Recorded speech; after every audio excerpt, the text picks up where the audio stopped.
Hey, what's going on, Node Nation? It's CJ Wilson here with Dope Talk. Here to bring you a little special edition episode live with our former FSU Seminole and NFL legend Antonio Cromartie. First, we get into it, do some house cleaning first with ad reads and things like that. Of course, you got to give a shout out to the people that that's bringing Dope Talk to you guys. So DASH.FI, that is the main sponsor for Dope Talk. DASH.FI is the modern charge card for digital ad spend, business to business corporate card expense. That gives you the highest cash back on the market starting at 3%. Most companies start you off at 1.5. DASH.FI is going to get you right at 3%. So again, if you have a business needs purchases where you're shipping products or anything like that, tap in with DASH.FI. You got the link in the description. You can apply for the MasterCard today.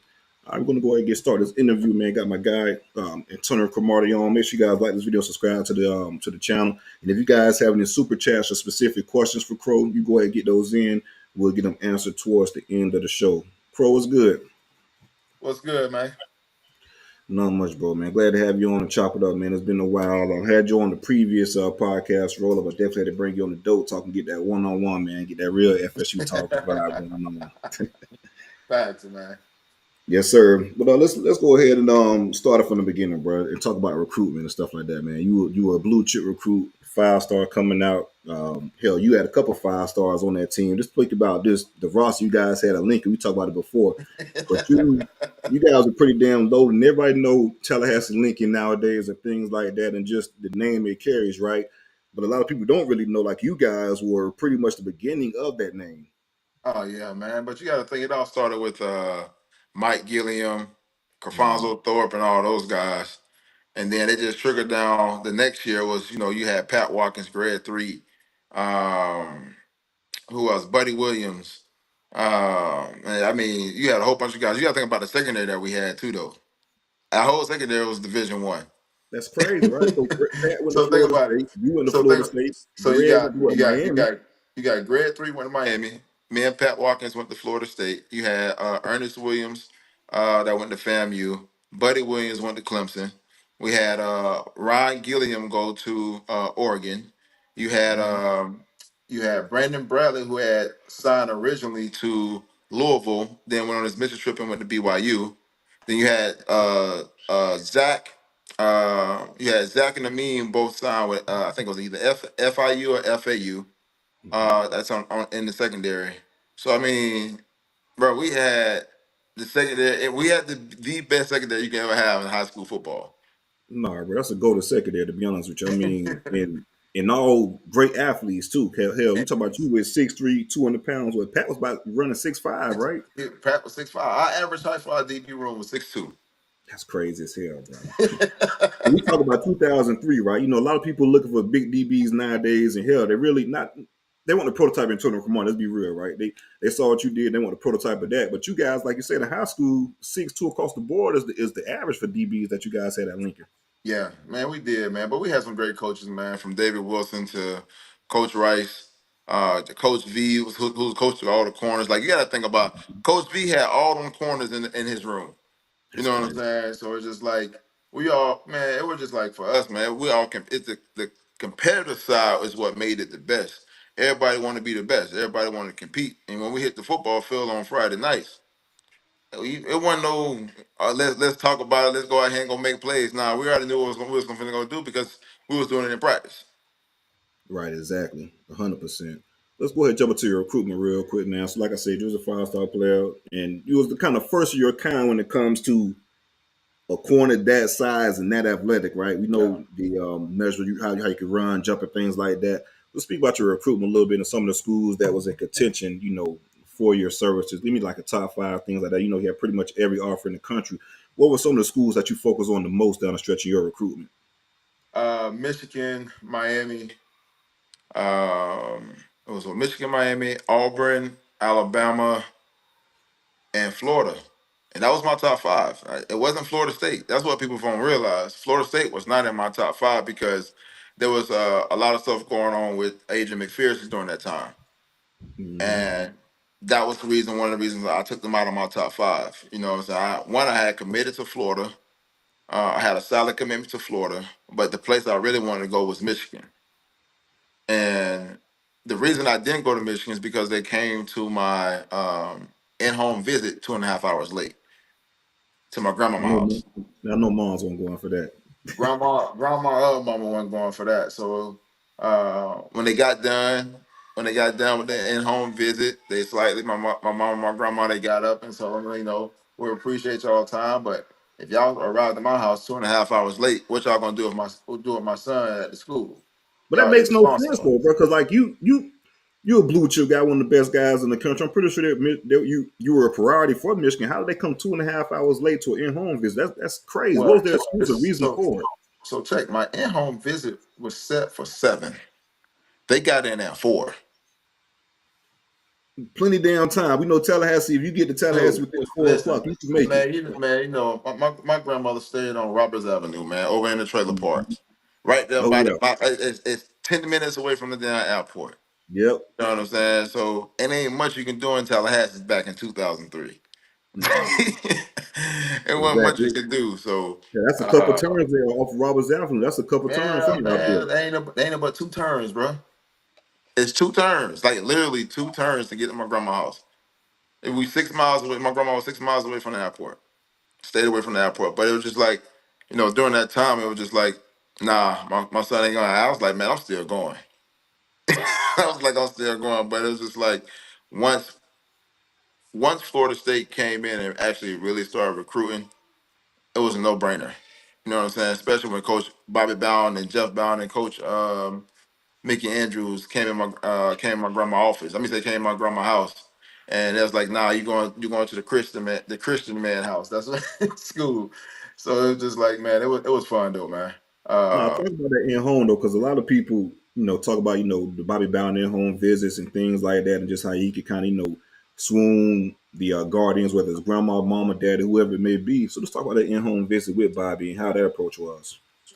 Man, honestly, man, he was just being him. I mean, one, he just talked about not just football, man. He talked about outside of football. He talked about relationships. He talked about um being able to have a open door policy, being able to go in and go talk to him. Um, that's what really changed. And then having Mickey Andrews and Jeff Bowden at that time was the OC with possibility of playing both sides of the ball. I mean, everybody that I talked to said I could play both sides of the ball, but they was the only ones that actually like put a plan together and said I could. They wanted me to focus on the defensive side. If I wanted to be a defensive player, my freshman year, and then after that, we could have been doing whatever we want to do going into my sophomore year, working on both sides of the ball if I wanted to. But yeah, people don't even realize I went into Florida State as a receiver. I didn't change over until right before fall camp to go to DB. I was working still both sides of the ball during whole summer workouts, but my main priority was I was going to be a receiver. And then I remember when Coach Wilson and Gavin, my cousin Gavin Dickey, Hmm. um, came to me. It's like, nah, you need to switch over to corner. He's like, y'all need to look at the rosters of where 6'2", 6'3" corners are playing at. There were none. So I mean, you had 6 foot, 5'11", 5'10" corners, but you didn't have a 6'2" and a half, then the 6'3" corner playing. That could move at that. So Yeah, shout out to Gavin and Gavin Dickey went to play football at Florida. So you say you was committed to Florida as well. So give us that backstory on what made you commit to Florida and their approach with recruiting. Because a lot of people know, man, the head coach at the time was a damn good recruiter, a Zookster, very good recruiter. the Zookster. Yeah, Um, so Coach Zook, man, Coach Zook was a good dude, but I just think like honestly, let me tell you what stopped me from going from Florida was the day of um, signing day. He had Gavin call me. mm, There's not supposed to be no communication during that time with the head coach. So Gavin called me, and Zook got on the phone. And Zook was like, "Oh man, are you still coming? This and that." And I was just like, "Man, look, you have to see." It was just annoying, like getting on the phone. So I hung up the phone on. I ain't gonna lie to you. I hung up the phone. No. And you hung up on Zook. I hung up on Zook, man. And I was just like, man, Gavin called me back like 10, 15 minutes later and said, "Don't come." Really? Yeah, he was like, "Don't come." He's like, "Cuzzo, don't come." He's like, this ain't this not what you think it is. It's like, don't come up here. I And respect I the realness of that. And I mean that's my blood cousin, dude. You know, he gonna make Mhm. sure he gonna look out. Cause that's the only reason I really wanted to go to Florida is to be around him. It was him, it was me, Reggie Nelson, Joe Coyne, and Andre Caldwell, all talking together about going to Florida together. Cause we all took our visit together when we went to Florida. So we was just like, all right, cool. We all committed to Florida that night when we were on our official visit. So my plan was to go to Florida because at that point in time with Florida State, it was just like I ain't really have no involvement. My recruiting wasn't they weren't recruit me like they were supposed to at Florida State. They didn't come into like the last 2 or 3 weeks because what I found out was they felt like we was in the backyard. They can get me at any point in time instead of recruit me like I was still like one of their main priorities. Mhm. So Florida and everybody else recruited me like that, and that's one of the reasons why I committed to Florida because of the guys that I, played against in high school, had a great relationship with. All of us went to the California Florida game, played against each other. I mean, played with each other. So it was like we was already trying to make like plans about okay, how can we all stick around and play with each other on the same team. Yeah, that makes sense. And also, you mentioned the Miami Hurricanes. So, speak about the Miami Hurricanes and they approached you in your recruitment and what made you not choose the Miami Hurricanes. Well, let me say this: I did not. I didn't. It's not the point that I didn't choose them. They They didn't dropped. choose you. They dropped me from their recruiting list. Yeah. I got a phone call like a week before I came in to right before I was about to take my visit. And I remember the conversation with Coach CJ, with Coach Johnson, and Coach Solinger, who was also there as the running back coach. I remember I got the phone call, and the first thing Coach Solinger was on the phone crying and was like, and CJ was doing all the talk. Was like, yeah, man, they want to drop you from our recruiting list. And I was like, for real? I was like, why y'all want to drop me from the recruiting list? What I do? It's like, man, you ain't do nothing. I don't know what the hell they talking about. It's Coach CJ talking. I said, I don't know what the hell they talking about. But they want to drop you from the recruiting list. I said, all right, cool. I'm going to Florida State then. And that's when I really made my decision about coming to Florida State. Because I wanted to play Miami every single year. And your best game, we go get to a little bit. Your best games came against the damn Hurricanes. That's crazy. Well, my thing is, like I said, you was one of the best cornerbacks in the country. Who were they taking, or do you know who they were recruiting at that time to say, well, nah, we're good on this Well, prototype cornerback, and we want to go ahead and go with this guy. that's I don't know. See, the other thing was I think, with Devin Hester, Mm-hmm. remember he was a gray shirt That. because he wasn't academically eligible at that point in time, so he had to take the first year off. He Mm-hmm. wasn't really a freshman until 2003. He was an Yeah, 02 yeah, an 02 recruit, but he didn't come in really until 03. So I think that part of it was like they were trying to wait on him to get his stuff done. They didn't know what position he was going to play, and they just let him out. They kept him as the extra guy for 03. No, that makes sense because yeah, Hester did. He was the O2 class and then qualified. That does make perfect sense. I'm glad it worked out like that. So you get the FSU signing day, this, that, another. You get the FSU. A question. I had was speaking to Dakota Fag a while ago, and Dakota told me Yeah, that tell me about that story about dealing with Dakota Fag on signing day. but I forgot hey, what's the little spot on West Star Street over there? That Man, I forgot where we was. Man, the it's buffet right over. It's right by Lake Ella. right It's across from the over there puddles, by the Lake Ella, buffet. right across the street. It was across the street from uh not right across the street, but diagonally going up towards the mall, away from Golden Corral. But it was a little spot that we were sitting down with, and we both got the phone call. Westland Scissors or something like that. I don't know what it was, but we sent down in. We both got the phone call, man. It was like, well, y'all gonna sign with these teams, right? Hey, so Man, I just, so you guys don't hey, know bro, Dakota we put him committed on to Florida speaker. as well too. Hey, I hung up on him, and then he called Dakota right out there, and Dakota just had him on speakerphone, and then just hung up on him, bro. Bro, it was so funny, man. I'm like, bro, you ain't finna sit here and do all this, man. I ain't coming to no damn UF after all the bull crap you was pulling. Got my cousin calling my phone just because you're not trying to break NCAA rules about talking to us on actual signing day. Yeah, that's hilarious, man. So yeah, the Cody Fag, he silently committed to Florida as well, and both you guys, Flipped on him. We yeah, were flipped gone. on sign today. Yeah, nah, hey, but we was chasing. That's a dope story, man. All right, so you get to FSU. What in your first year you playing special teams and things like that? What was the biggest adjustment coming from high school to FSU? Learning how to play with technique. Like the speed of the game was, I mean, you gotta think we was always up there every single summer. Mm-hmm. I was up there every single summer as a sophomore, just playing going against college guys. So it was for me, it wasn't the speed of the game wasn't hard at all. I think it was just understand for me to be 6'2" and a half, 6'3", learning how to play low, learning how to actually play with technique, and play with proper technique, and not just try to depend on my athletic ability. You know, and that's something that Mickey Andrews always heart. You know what I'm saying? Like, Crow, you got everything that you need. Stop trying to always use your technique. Stop always trying to use your athletic ability and just go out there and go play football and use your technique that you use. So I think that was the hardest thing for me because in high school it was just like you was better. I was better than everybody else. So it's just like I felt the same way in college too, though. I was better than everybody else, but there were certain things that I had to learn from a technique, from a DB standpoint, and a technique standpoint that I really had to harness and move forward with.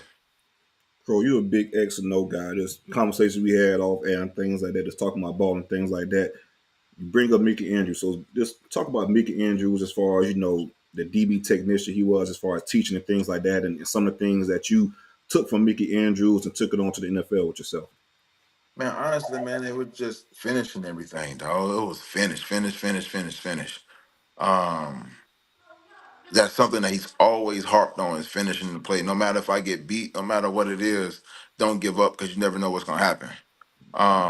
And then it was just like my rookie year when once I got to the league, it was just like, okay, everything that I've learned from this situation, from being here for the last 3 years, let's see how this applies to me coming in the league. And uh, I'm not gonna say everybody's fast, but it wasn't about speed in the NFL. Everybody thinks it's, oh, the game is fast, the game is fast. No, it's not fast. It's just a mental side of it. You got to slow your mind down to actually understand route concepts, um, understand personnel, understand what guys are aligned and how they're being used. That was the thing I had to slow my mind down to because the speed of the game was easy, but the actual X's and O's of being able to break down film, and understand what route combinations I'm gonna get, what's this guy's favorite route, what this guy likes to do, I had to learn because I learned it a little bit when I tore my ACL because I was always in the meeting room. So I studied our guys,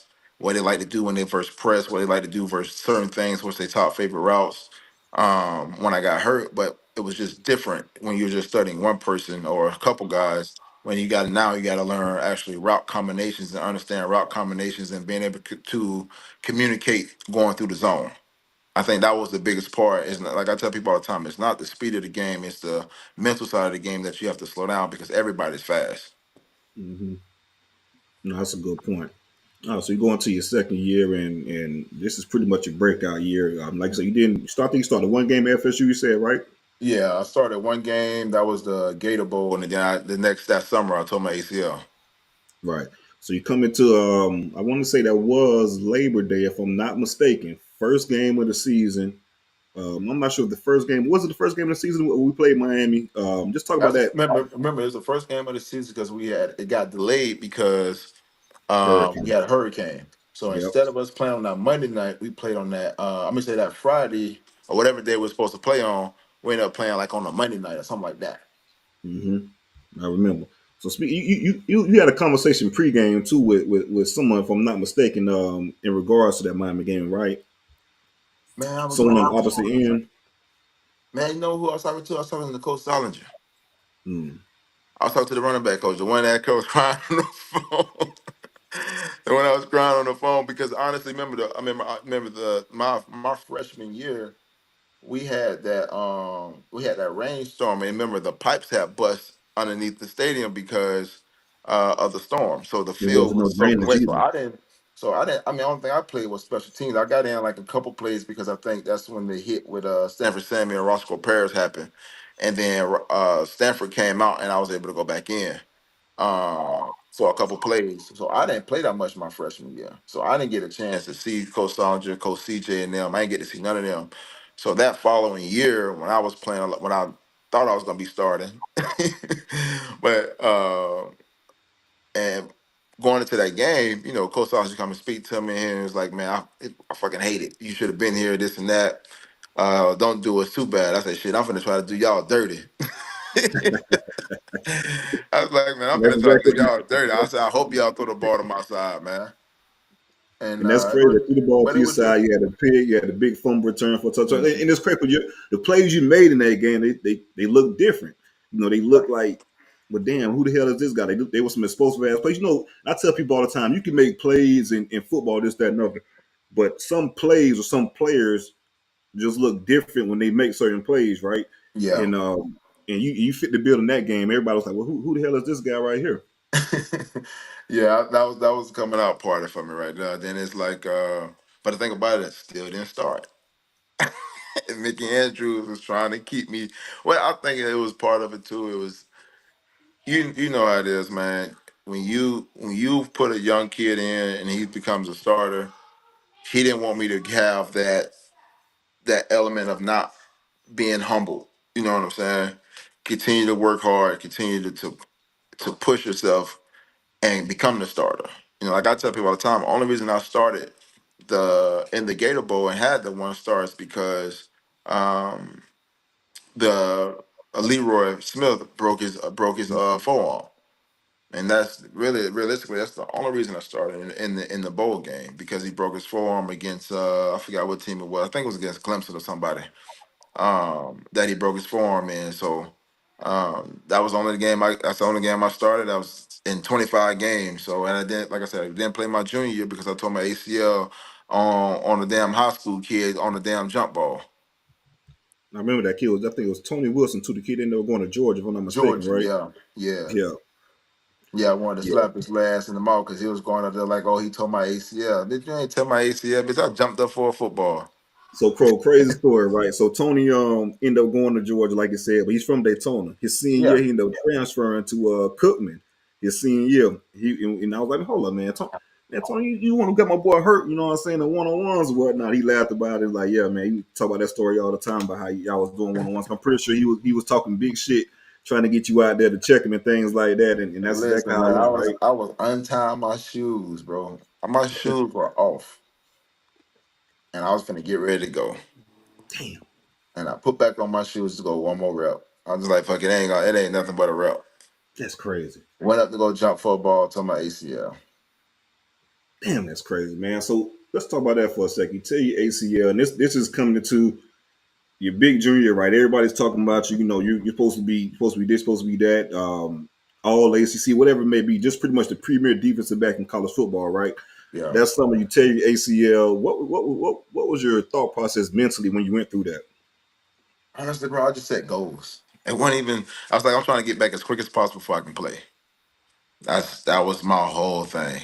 I was trying to come back and play because I my goal was to play the Florida game and play in the ACC championship game and then turn around and play in the bowl game. So I was like, shit, I got 3 games I can come back and play in. Could have played the Florida game. They didn't let me. They kept me. Well, the eight. This is what people don't understand. I decided one of my reasons that I decided to come out, and it was not a big reason, but it was part of the reason. When we first had the ACC championship game, we had the inaugural year when we played Vitek. Bro, Mm-hmm. I didn't even get. They didn't even let me go to the game. I had to watch it in Tallahassee. He didn't let you travel. I didn't even travel. What was the reason for not letting you travel? That's crazy. Man, I have no idea. I did not travel. So that played another big part. And not I mean not big part, but that played a part in me leaving. And I'm just like, bro, I've been worked my ass off this whole entire time. I've been back practicing since damn October. Could have played in the game against Florida and could have played in the game against Vitek. And in the game and in the Orange Bowl against damn Penn State. Penn State. Yep. So yeah, man, that really had pissed me off when they did that to me. But if I'm not mistaken, And it went, and I ain't, it's not, it was nothing against Mickey Andrews or Coach Brown, man. It was against your boy Mr. Urbanik. mm, Boy Mr. Urbanik was trying to control everything with the money and stuff, so he can back pocket it in his pockets. mm-hmm. Pro, and I think if I'm not mistaken, I think I saw some clips on the timeline a little while ago of you practicing that you're doing one on ones.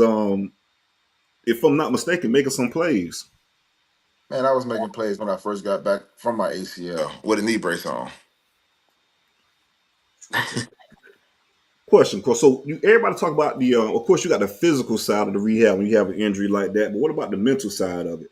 Was there anything as far as like doubting yourself or doubting that knee or not jumping on that knee or not playing off that knee, anything like that? Mm-mm. You It was was full not, trip to man. I go. was just full. I was full too. I mean, that's one of the reasons. Honestly, a lot of people was intrigued with my draft status because a lot of the remember bowl practice. A lot of the scouts were down in Miami, Mm-hmm. so I'm practicing full go, like pass on everything. I'm full go. Um, for the bowl game. Like I'm going. They like, damn, he's only 5 months removed from the damn from ACL surgery. He's playing. He's already doing This this. So way I'm back just like, then too. That's I'm not thinking, nowadays. I'm thinking to myself, "Shit, I'm gonna play. I'm about to play versus Penn State. Get me a pick or two, and then I'm out. But I mean, it's still all worked out for the best, man. That's what people fail to realize, and it's what I try to tell kids all the time, man. It's all about opportunity. Like if you take advantage of the opportunity that's presented to you, you ain't got to worry about nothing else. Like these kids want opportunity now, and they don't want to wait. And then once they get in and get thrown in the fire, and then they don't know how to handle the pressure. It's the coach's fault. You don't know. You are not mentally. You wasn't mentally and physically ready to play. And that's why I wanted to hold you back. And um, like I got so much respect for Coach Andrews during that time because man, he pushed my ass to the limits. You know, he was like I remember one day my sophomore year, I'm coming in and he's like, "Bro, you got everything you need to be. I just need more from you. Like I just need more from you. You can be. This is exact words from Coach Andrews. You can be better than Dion was. I just need more from you. Don't depend on your athletic ability. Listen to what I tell you, and let's and get where you need to be. And that's when my sophomore year too. That's when Coach Cozy came in. My sophomore and my junior year. That's when Coach Cozy came in as a GA because I think he was finishing up school at Florida State. So Mm-hmm. uh, so Cozy So came not in. the head coach at FAMU, right? Yeah. So Mm-hmm. Cozy came in. It was a big help, mentoring, keeping me level headed, but also keeping me from them beating the shit out of some of the people in the damn locker room because it was. I just felt like it was unfair, but life ain't fair. That's none of that shit is fair. So take like I say, man, football teach you a lot of lessons. Like some shit is not gonna be fair. You just gotta grow with the punches and continue to work your ass off, and then everything will work out for itself. So as long as I stayed ready, I ain't never have to get ready. No, that's a damn good point, man. Hey, Football forever hey, what's transformed. name? Hey, Lawrence just put it on here. It was old time buffet. That's what it was. Old time, yeah, old time. Right across the street That's from that what it Publix, was. right? Yeah. Yeah, yeah, right across the street from that Publix, man. From That buffet Publix. was Yep. clutch, man. Yes, sir. All right, Crow. So you're speaking about well, first I want to talk about just we had this conversation before, but prior to your injury, the things FSU had planned for you for your junior season. Mhm.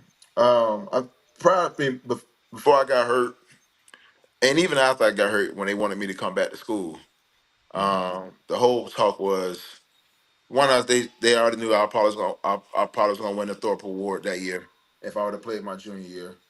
Um, and the other thing they were trying to get me to do was play both sides of the ball my junior year, while I was probably gonna have 15 to 20 plays a game on offense.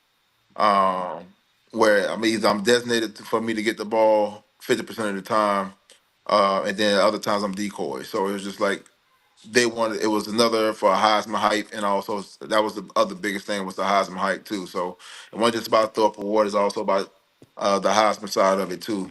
My junior year, if I never got hurt, but also after I got hurt, you know that was the number one thing that was preached to me. Like you come back, we're putting you in the Heisman race. We're gonna do everything we can to from media to whatever we got to do to make sure that they know that you are a Heisman candidate. So that was one of the biggest things and pushes they had for me going forward. If I would have stayed back in school. No, I got you. They was putting a lot of stops to try to get you back for that junior year and all Yeah, man. Yeah, they that were. senior year. Hell, I don't blame them either. So you ran some track too at FSU, man. A lot of people don't know this. I was looking at some numbers. You ran a 21-3 in the two. You ran a 46 in the four. Hmm. That was damn impressive. That 46 really jumped out to me, man. That's some good damn numbers, man. People don't know that the 400 is a man's race. But You run a 46 in the people only four. because I only went to practice once a week. That's crazy. That's crazy. I only went That's to crazy. practice like once or twice a week, man. Damn So that all that was practice. just natural, really. Yeah, man, that was just God given, though. Now, if I would have put the Mhm. time in like everybody else did on track, and my boy Ricky Argo, who's the track coach over at Florida State right now, he'll tell you too. Like, man, Crow just came in and when we needed him to, and just ran. Like, people understand. Like, we had a spring scrimmage when Florida Relays was going. We had a spring For scrimmage. the relays. And we had a scrimmage. This is when they were redoing the stadium, the field, because of from the pipes from our freshman year. So we was practicing at Gene Cox Stadium. I mean, so yeah, at Hmm. Gene. I We was remember practicing that. at the high school stadium. So um, I left from there from my scrimmage, finished my scrimmage. I didn't get back on the bus with the team. The equipment people took my pass back. Rick came and picked me up, and we drove back. Now he drove from Gainesville because he ran earlier, and then drove me back to Gainesville for the Florida Relays, and I ran in the 4x4, and I think I split my split was like 43-2 in the Man, in get the out of four here. That's crazy. in the 4x4. Hey, so you So got one of the Dion stories about he hit the home run or whatever, and then ran the anchor the 4x1. You pretty much got a yeah, Dion story as well. yeah, man, I got that same exact. So that's the crazy part because Dion was playing baseball, then went to a track. Then went to a track meet, anchored, then went back to baseball. That's crazy. Damn, I never knew that. All right, bro. So shit, you getting ready for the draft, this, that, another, man. Let's talk about your draft prep and things like that. What phone calls were you hearing pre draft? What was your draft grade before the combine? Of course, people was talking about the size of things like that, but then you went on to put a short at the combine and it kind of exploded. What were you hearing prior to the combine? Fourth round to undrafted. Mm. I think that was my draft grade, fourth round, because it was just an unknown. Oh no, you did. You only started one game, I didn't only play started one junior. game. It was an unknown. When I got and honestly, man, I didn't hit too many phone calls until after my combine, and really, it didn't start really buzzing until after my pro day. Because after your pro day, that's when all the visits starts. You know what I'm saying? Mm-hmm. I went on. I went on 19. Damn, 19 visits. I Damn. went on 19 visits, man. I was going on at some point. At sometimes I was going to see two teams in one day. Oh yeah, you was flying, man. You I was was moving. seeing two teams in one day, bro. It was a stretch where I wasn't home for 4 or 5 days because I was on the road. And then I'll come home, I'll get ready to sleep at home, and then the next day I was right back out again. Yeah, Yeah, boy, I that went. I was went to I definitely. went to Dallas and Kansas in one day. Damn. So you like say you was full stream pretty much that you said that fall as far as working on and things like that. Once you went to the combine and wild on with your cushion size, running and your jumping ability, things like that. Um,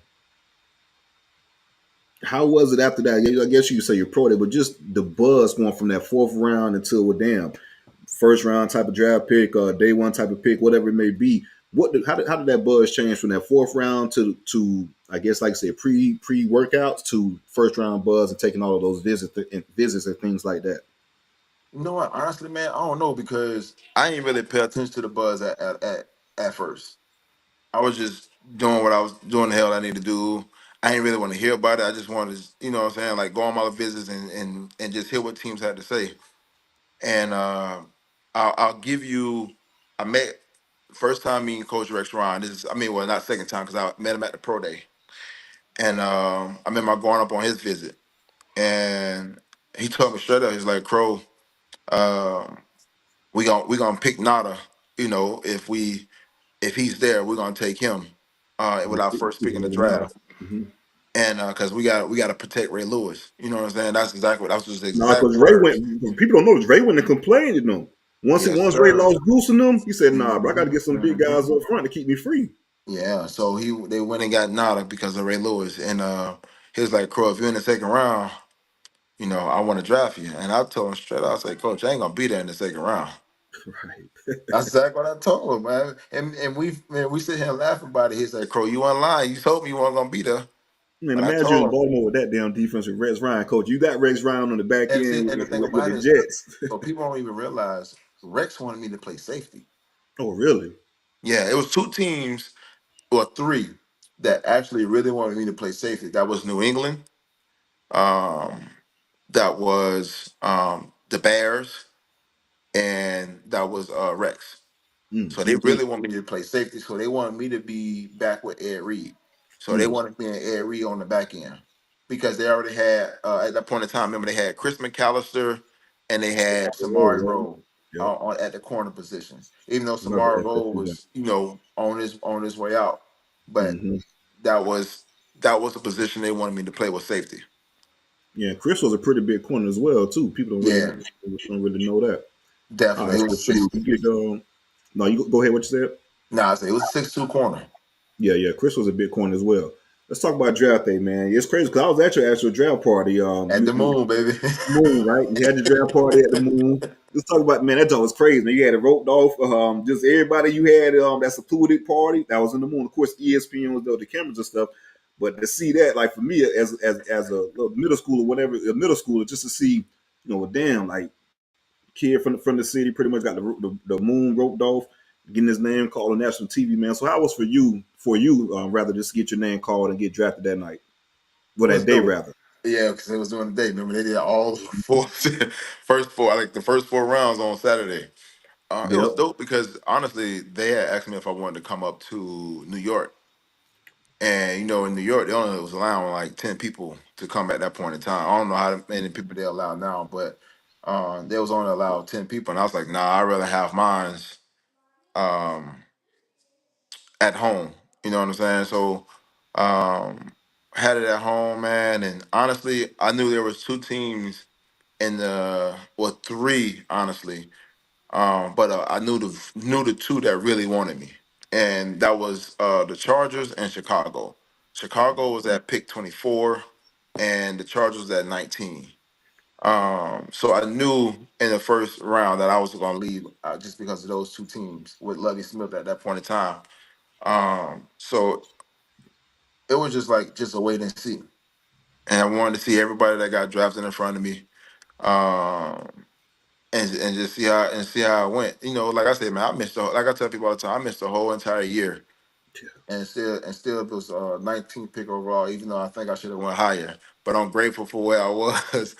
But especially when guys like Ty Hill and all these guys go before me, and I know I was way better than them. Ty Hill Uh, from Clemson. Y'all remember Clinton thing and is and Ty wasn't even and special to him. So he was just fast. yeah, and Jason Allen went before me because Jason Allen went to Miami. Mm-hmm. Remember, it was 15 and 16. Where 15 was the Rams, 16 was Round for Ty Miami, Hill. 17 was Minnesota Vikings, which I knew that Coach Tomlin was drafting Greenway. Mm-hmm. Uh, and then the other team, my third team was Dallas. I thought Dallas was going to draft me. And they was pick 18. They ended up picking Bobby Carpenter. And once they did that, I knew where I was going out because Chicago wasn't able to move up. They was trying to move up with the Dolphins, and the Dolphins wanted to know who they were drafting, and they didn't let them know. So they kept their pick at 16. So I could have been going at 16 if if Chicago and Miami would have traded picks. Interesting. All right, so we had, even though we didn't play that year, we had four FSU defenders go first round that day. Four of them. It's about the talent you guys had in that room, man. From a defensive standpoint, you guys had four first rounders go that day. Two defensive linemen, a linebacker, of course, and Ernie Sims, and you. And hell, shout out to Tallahassee. We had two guys going to top 20 of that day, man. Yep, sure enough did. First, Yeah, first time and only time. right. Crazy, man. Shout out to that. And as well, you and Ernie, just Tallahassee was really loaded back then, man. They have you and Ernie, as you know, pretty much damn premier players in the city, man. Tallahassee was really low. A lot of people, talk about Ernie and the stuff he did in high school. He was another legend, so that's pretty crazy as well when you think about it. That Yeah, both you guys are definitely, pretty much the premier guys. definitely, man. Ernie, Uh, Ernie was. I always say this though. Ernie was a better running back than he was a linebacker. that's listen, man. That's what everybody say. That's what everybody say. Just looking at the numbers, of course, it was a little before my time, and whatnot, but looking at some of the highlights and numbers, say Ernie was a cold running back, bro, real cold. Cold. And they say it's kind of the same thing for Marcus. Say Marcus was a better linebacker than he was a running He back. was linebacker. Yep. Crazy how that played out. So you get to San Diego. What was the biggest adjustment going from college to the NFL? Hey, you go from Tallahassee, where you've been at your whole damn life, the South, the country, this, that, another, to the West Coast, a completely different vibe. Man, honestly, bro, it wasn't no difference, man. Mm. Cause it's like people are attracted to us from us being from the South Florida just because boys, of what yep. just because of the way we talk. So we Hmm. different. So it was just like people like do this, and it's like, all right, cool. Like, yeah, yeah. I'm not from here. I'm from Florida. So it's like, it was different for not only for me. I mean, it wasn't different for me because being home, it was pretty much the same thing. It was slow. San Diego was slow. You know what I'm saying? Really? It felt like Tallahassee, bro. I won't even lie to you. It was slow, but it had a little more. It had a lot more things to do. I can drive to LA. That was an hour and a half away. Vegas was a 45-minute flight. So what I'm saying, you can get the places quicker. You know what I'm saying? But it wasn't much that was a big difference from being in Cali and being in Tallahassee, bro. It was just the scenery. You know what I'm saying? Like the scenery was a whole lot better. I tell you that. Yeah, I bet, right? All the way around. What about the? Oh yeah, I know that 100%. Man. They say San Diego definitely got plenty of talent, boy. It says plenty of talent. What about the weather though, man? You go from that humidity and things like that to that cool weather. I'm that pretty dry. sure, That yeah, that dry. I'm dry. pretty sure it's a lot better for you, right? Definitely, dog. It was, man. I've never been in a place where it never rained. Mm. Bro, and if it did rain, bro, it was a sprinkle. It ain't wasn't no rainstorm. It was a 15, 20 minute sprinkle, and people was out there driving like they ain't never drove in rain before. I'm like, that thing just swerving through the rain because I'm so used to it. So used to it, But right? yeah, but it's like, nah. But it was like, man, going like being out there, dog. It was straight love. From the hood to wherever. You know what I'm saying? So it was just like I never had a problem being anywhere in San Diego. You know what I'm saying? And because like I always tell people, man, I always try to respect wherever I go. I try to give people their respect because I'm not from there. Right. Um, but man, I was always love, especially when they find out that you play ball, and it's like, all right, cool. He protected. He ain't going nowhere. Hey, everywhere he go, we got to go too. You know Yeah. what I'm saying? So it was stuff like that made it pretty cool. No, that's real. So you jump into your second year, man, and that's when you went off those 10 interceptions you had, and let's only talk about that Peyton game specifically, where you had 3 interceptions against the Indianapolis Colts, and hell, probably be still probably the best interception I've ever seen in my damn life with that one-handed one against Reggie Wayne. So just talk about that season in particular, well that game rather, just because I think Peyton Manning person, I think he's the best quarterback of all time. Just from what he did from a mental standpoint, pre-snap and things like that. Yeah, Get yeah. you out of position, Well, man. Peyton most, is it's crazy, right? So let's talk about the yeah. game as far as the preparation for that game and catching those three picks against Peyton.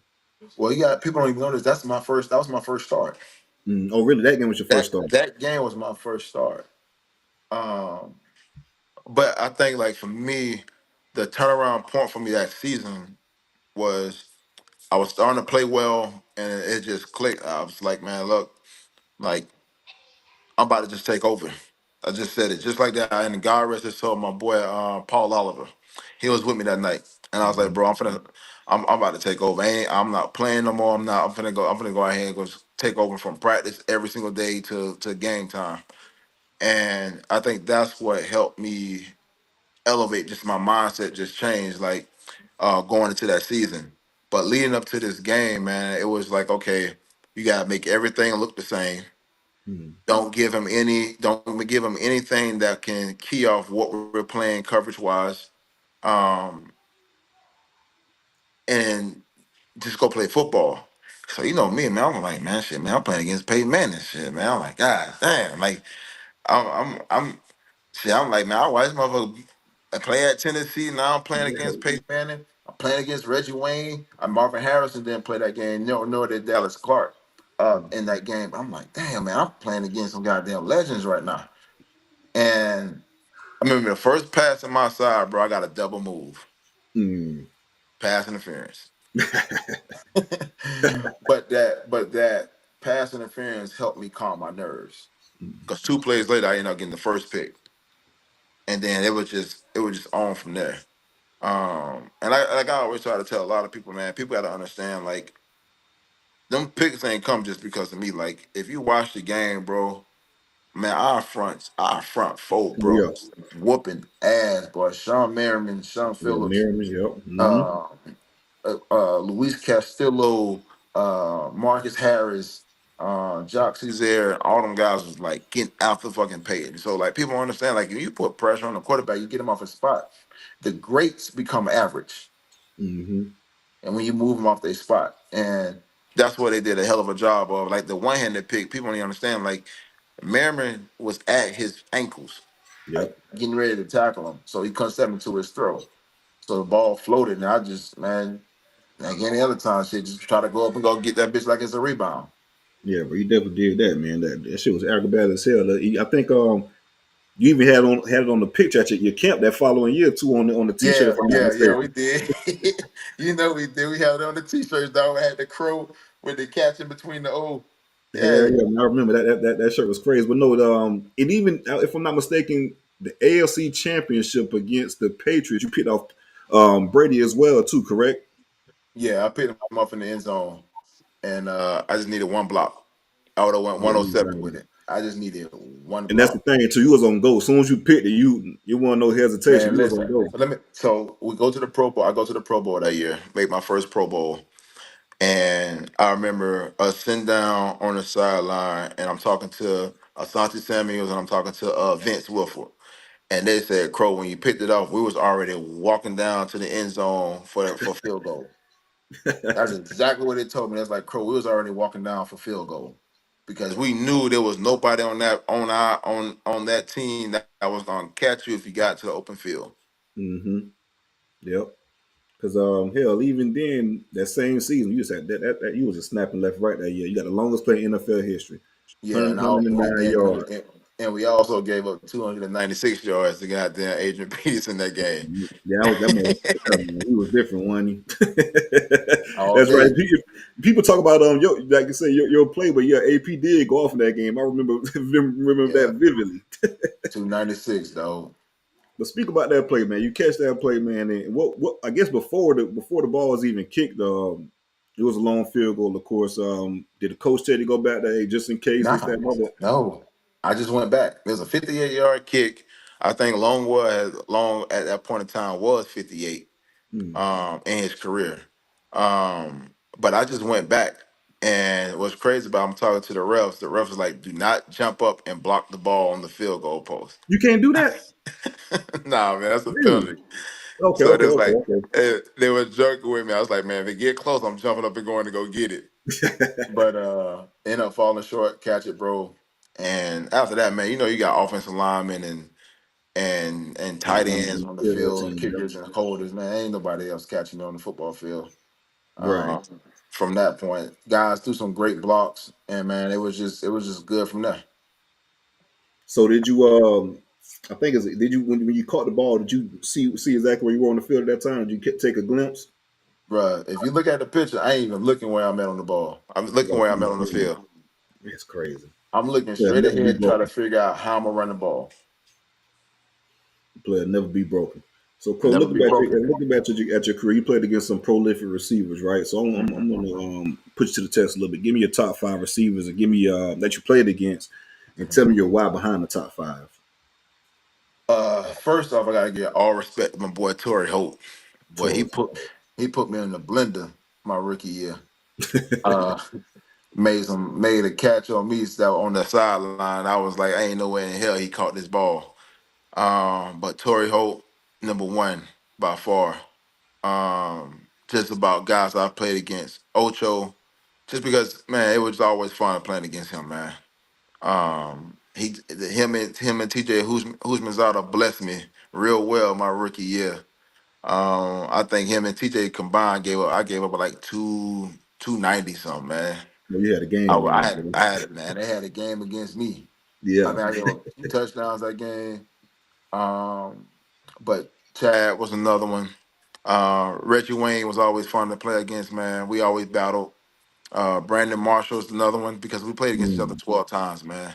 I'll say right. that was my hardest Over in Denver, yeah. matchup, hardest matchup that I had because we knew each other so well by playing each other, 4 years in a row against Chargers and Denver. I mean Chargers and the Broncos, and then turn around again, and he going to um, Miami, and I'm with the Mhm. Jets, and then he goes again and goes to Chicago, and then I, you know what I'm saying? So it's just like you had those matchups, and I would probably say my other one, um, mm, I'd probably say, man, it would be AJ Green, bro. AJ was nice. And That's a good one. it'll be a split between Mm, AJ Green and Demarius Thomas, God rest his soul. Yeah, Cause yeah, DT was nice. me and DT used to go at it, dog.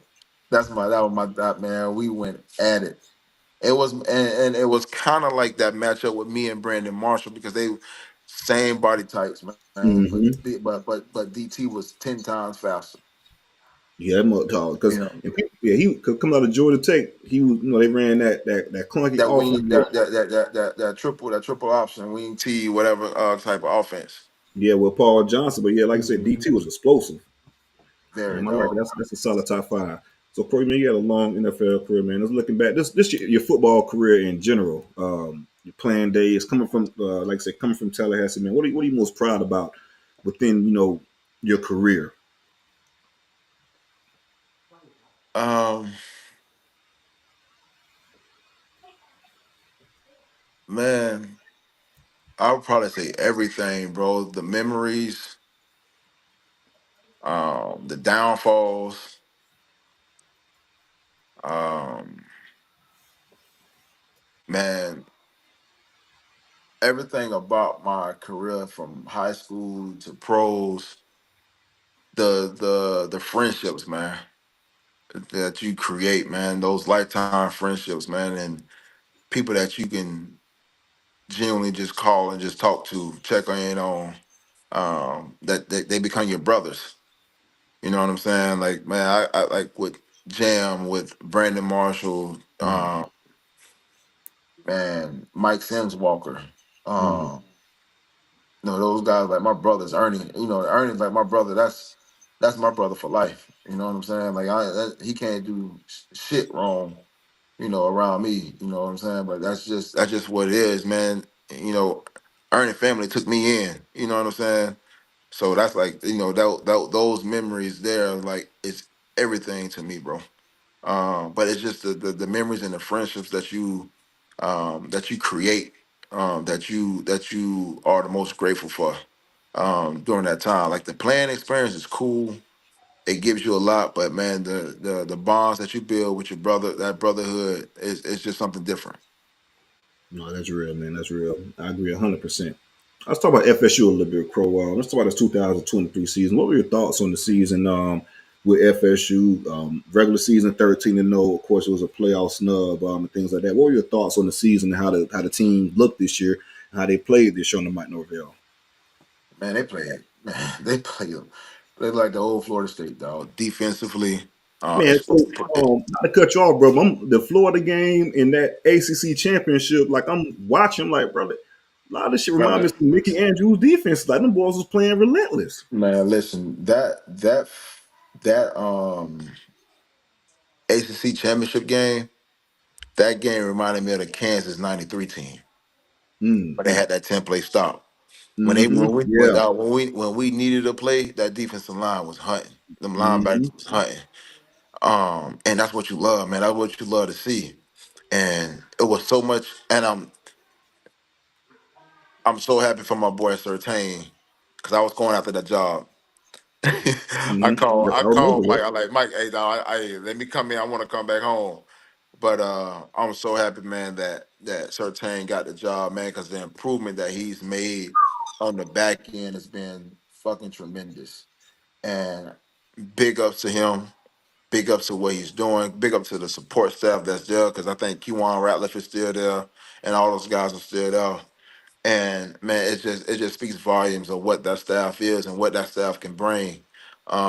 And you're gonna have people leaving in a couple of years, man. That's gonna go get better jobs. I mean, that's just what it is. You're gonna lose people, but when you got a guy like Mike Norvell at the head of it, man, it just speaks volumes on the things that he can do.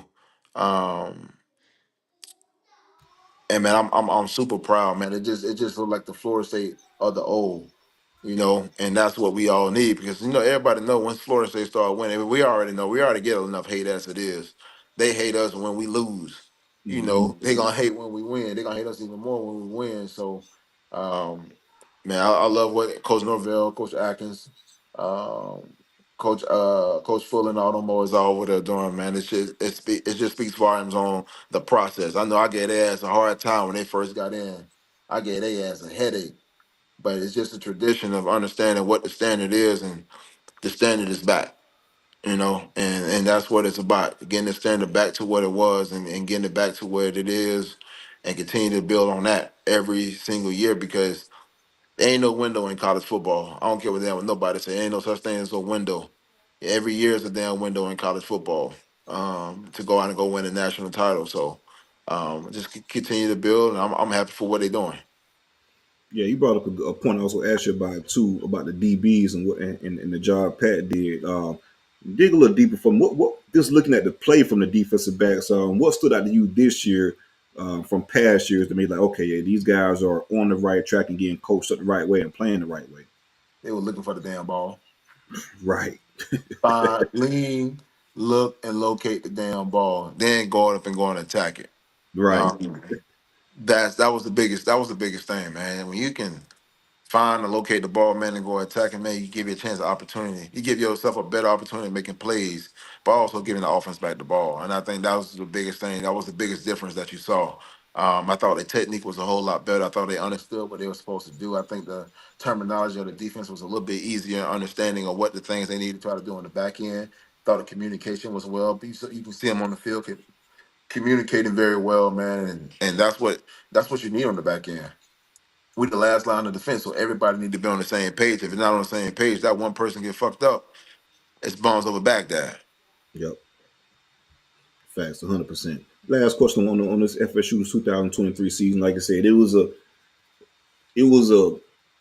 probably like a real a 10 not 10 8 hour celebration. Then there was some disappointment from winning the ACC championship and then having the playoffs announced. What's your opinion on that in regards to the selection process and the committee's thought process in leaving, a P5 undefeated team for the first time out of the playoffs?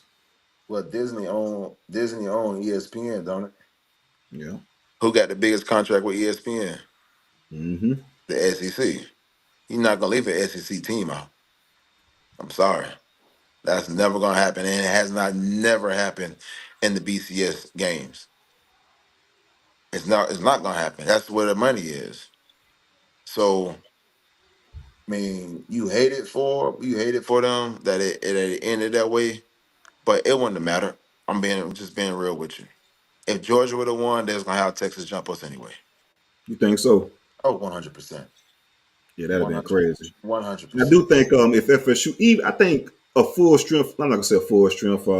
If we would have got healthy with Tate Roderick, I think FSU would have competed because that defense, you see how that defense was playing. I think with the Man, defense we listen, had, we could it compete against don't anybody. it don't matter, right? To me, it didn't matter whether we had a fifth string quarterback. We won, and we won convincingly by our defense. It's a defense. Defense win championships. That's what it is. I know they wanted points. They wanted this. You know what I'm saying? They wanted the beauty points. That's what they wanted. They wanted the pageant points. You know what I'm saying? That's what they wanted. And Florida State wasn't gonna give them that because it was gonna be a defensive game. Now, that's not saying that if Rodemaker comes back for the first playoff game against whoever we would have played, that we didn't have, you know what I'm saying, a more instilled offensive understanding what he does well, and we can put Yeah, up money points. practice. Yeah, You know what I'm saying? We can put up points. You know what I'm saying? That would gave him 4 weeks of practice, 5 weeks of practice almost. So um it's disappointment. It's a disappointment in how they did the selection, but like that there should fuel anybody that want to come to Florida State, um, from backups or whatever, to always be ready and be prepared to play. I get it, man. Your second team guy's not gonna get a lot of reps. Your third team guy's not gonna get a lot of reps, but take advantage of your scout team reps. Don't be no show pony. Go through your progressions as you are in a game. This is your game. Your practice right here is your game. You're going against the first team and second team defense. Dominate their ass. Make the throws that you're supposed to, and get yourself ready mentally so you don't have to worry about anything else. facts. Well said. Well said. All right, but we're gonna go ahead and get this wrapped up, man. I appreciate you joining us, man. It was definitely a pleasure. Make sure you guys like this video, subscribe to the channel. We'll have more interviews like this coming up. I know you guys enjoy talking to and hearing the perspective from these former legends.